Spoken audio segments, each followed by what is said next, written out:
Stop. I almost.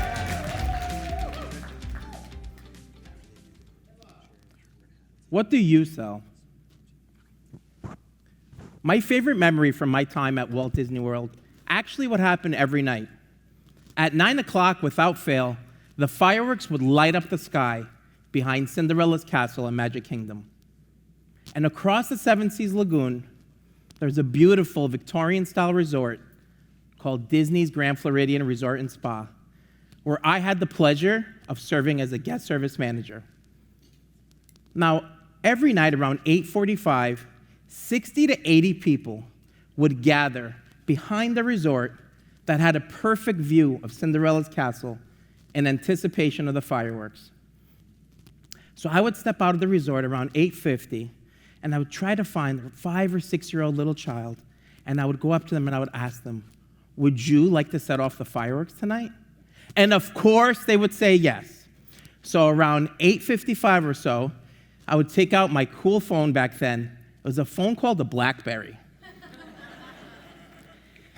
And the BlackBerry had a feature that turned the phone into a walkie-talkie. All you had to do was press the button on the side, and you'd hear this sound. And it was trying to get a hold of the person you had on the screen.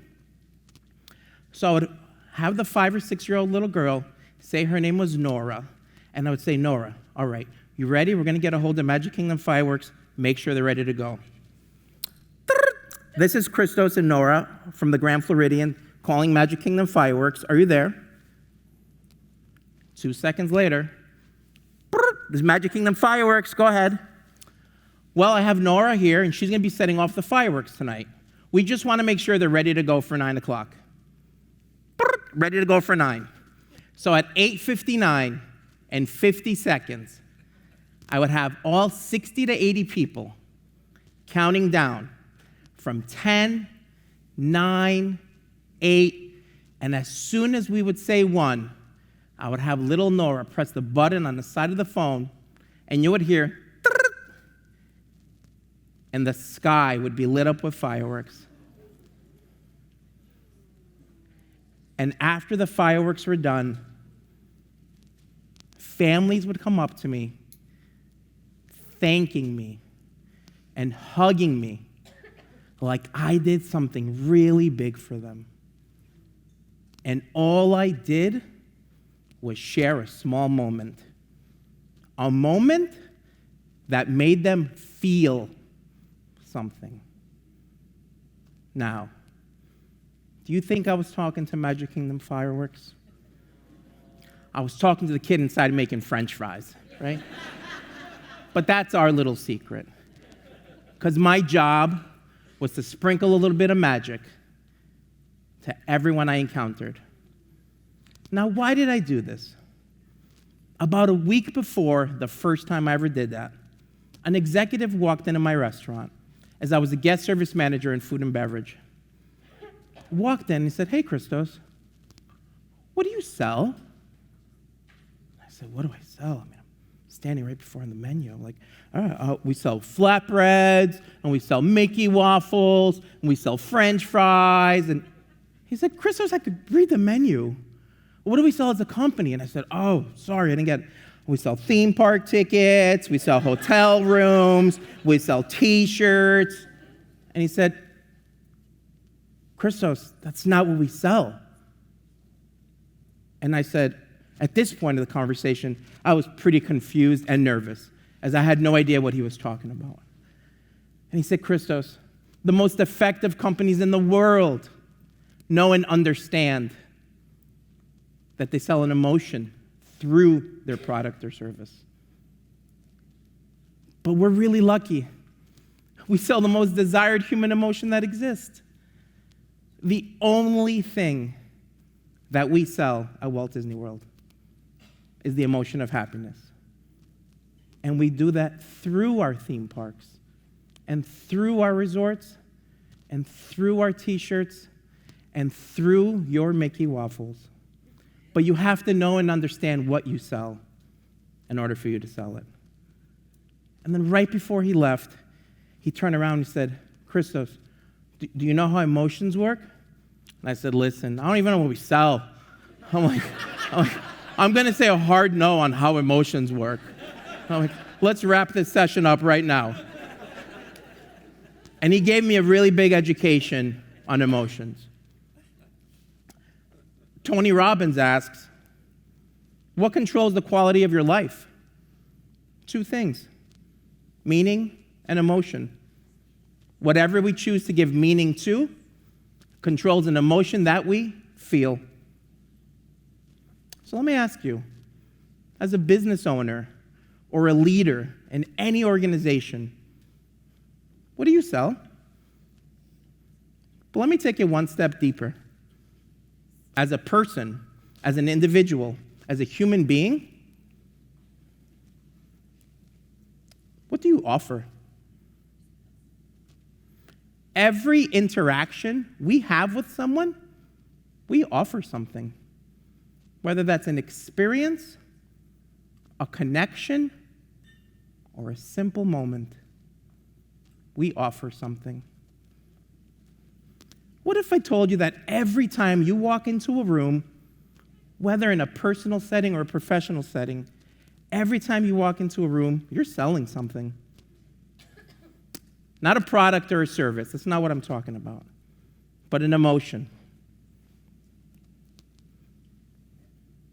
Emotion is the invisible currency of human connection. Emotion is the invisible currency of human connection.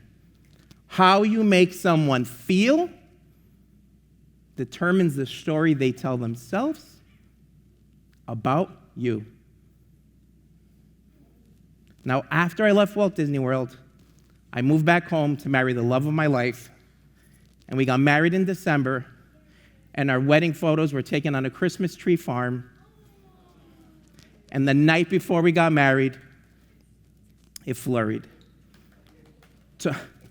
Talk about sprinkling a little bit of magic. And about a year after I moved back home, I joined our family business.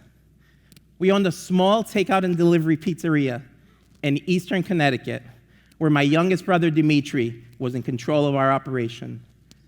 And under his leadership, one of the things we would do as a company, but most importantly as a family, because we're a family first, and this was one of my favorite things, we would find out when one of our customers was having a baby, we would meet them in their driveway along with all their friends. And you could see the couple coming up their driveway, filled with people, and you could see them go, oh, my parents are here. Oh, it's so nice. Oh, my cousins are here. My neighbors are here. The pizza guy. And it would happen all the time. And I always knew when they were looking at me. So as soon as they would come out of their car, I'd walk right up to them, and I would say, congratulations on being a parent. Your favorite pizza is waiting for you inside. And there's a couple days worth of food in your fridge. Congratulations on being a parent. Our family's right down the road. Please let us know if we could do anything for you. And on the flip side of that, when somebody would pass away, we would call their family and we would ask them, are you expecting any people over to pay their respects? And they say, sure, we have 35, 40 people coming. And I said, would you mind if our family swung by? He said, sure. And we would provide the food for all 35, 40 people.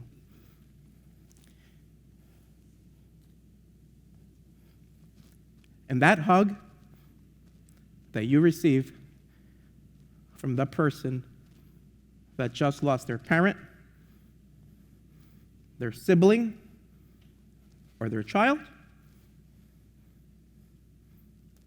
that hug is everything in this world. This is my mom and dad. This picture was taken at our wedding.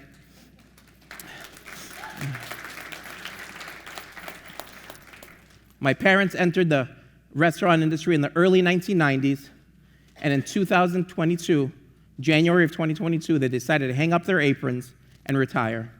They bought a beautiful house in Florida, and a week before they were moving, my father unexpectedly passed away.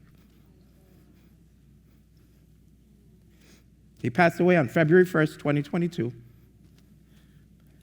And later on that day, our doorbell rang. And an hour later, it rang again. And an hour later, it rang again.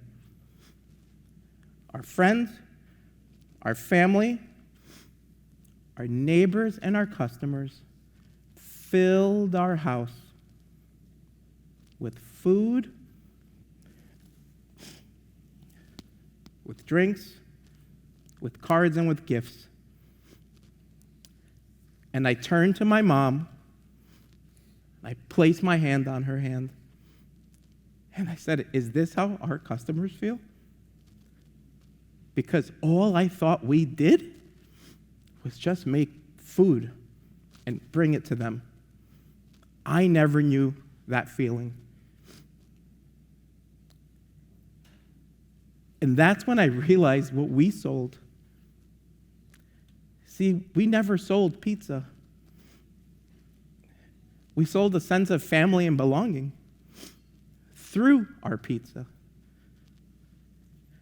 When you truly understand the power of what you offer, you stop just going through life, and instead, you start deeply moving through it. And you do it with intention, and you do it with purpose, and you do it with heart. The best and the most beautiful things in this world,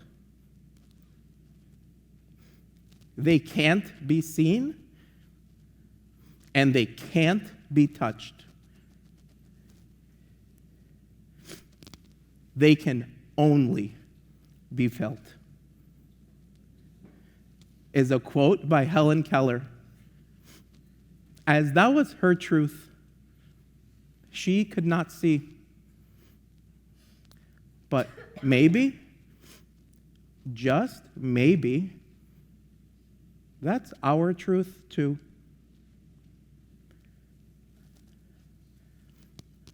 What do you sell?